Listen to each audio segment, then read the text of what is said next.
Nico Robin, aka the Demon Child, was the sixth member of the Straw Hat crew and the oldest when she joined, with the most mysterious backstory that, in my opinion, gave us the first taste of how evil the government in One Piece could actually be. They put an 80 million bounty on an 8-year-old girl's head because she knew how to read, bro.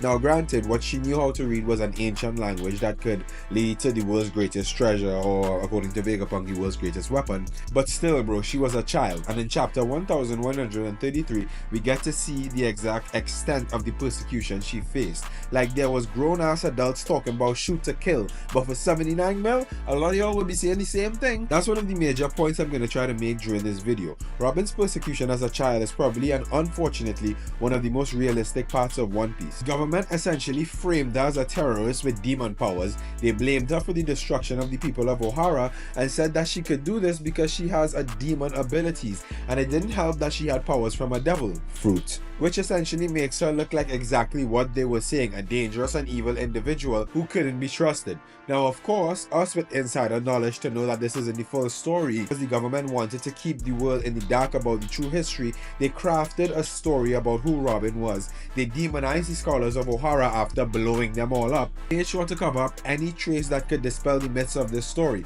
And whilst yes, Robin was just a child, she was a child alone with the entire world on her back and one mission in her head: to survive. Which is why she had to become everything that they said she was. She was forced to become the monster that the world saw her as because no one would let her be anything else. There's 20 years missing between Ohara and when we meet Robin as an adult for the first time, and when we do meet her, sis is an antagonist, alright? She was working for Crocodile, who was legit trying to take over a country by stealing its rain, which is some evil shit, bro. Like, why are you trying to steal rain, bro? Rain? That's God's gift. But my point is, when we meet her, she's literally living up to the title of Demon Child Nico Robin. This is who she has become because she was forced to. She didn't have any other options but to survive in the only way she knew how to, which is why everyone kept saying that she betrayed the Straw Hats, because that's what she does. She literally offered to help Luffy and the crew out and then proceeded to assassinate one of their homies. She's always playing both sides because that's how she learned to survive, and after years of running and hiding, it's who she became. That all changed at Anais Lobby. I say Anais Lobby because even after she joined the crew, that action was still in line with the Demon Child narrative.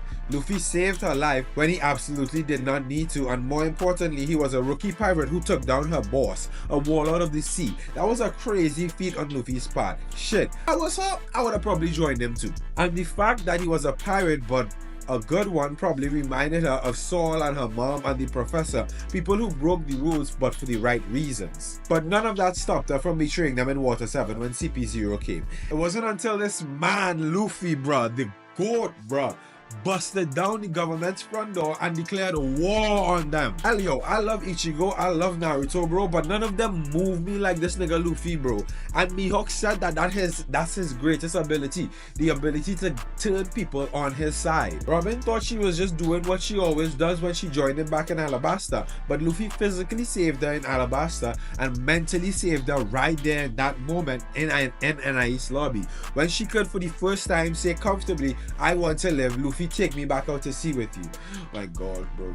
Like, I ain't gonna lie, bro, that was just peak fiction. Maybe someday I'll make a video about Anais Lobby. This was the moment that Robin regained her desire to hope, to dream, and she could shed the skin of the Demon Child, this thick outer coating, and actually and truly care for herself and therefore care for others. Which brings us straight to Wano, when she fully embraced the idea of the Demon Child with her transformation. See, before, it was her actions that made her the Demon Child, but here in Wano we see a reverse where she physically manifested the form of a demon, looking all scary and shit, but she did it to protect people that she cared about, acting selflessly, which is just more fire writing for her character, because when she finally looked like the demon the entire world thought she was, it was to protect people that she loved, and that's just wholesome as hell. Which now brings us to her reuniting with Saul and closing out this entire character arc for her, which is why I believe Robin is going to be a very important character going forward in the final saga. See, her meeting Saul and telling him he's happy she survived this law is the affirmation she's been waiting for and needing. It's essentially like she completed her family. She regained a parental figure from her past, can help her heal her inner child, which will now unburden her going forward into her future.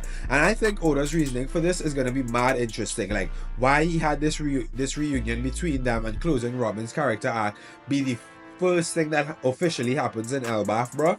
I like, with everything that's going on greater in Elbaf, bro, like someone who's a scholar is going to be needed for finding the last poneglyph and translating them and going through the entire ancient history of Elbaf, where the giants come from, who was Joy Boy, who was Nika, or is absolutely cooking. So if you made it this far into this video, thank you very much. Thank you for watching. Let me know what you think in the comments, and make sure and hit that like button, bro. It really helps with the algorithm. And subscribe if you really like the content, because I'm going to be dropping more videos like this. But yeah, shout out to y'all. Peace out.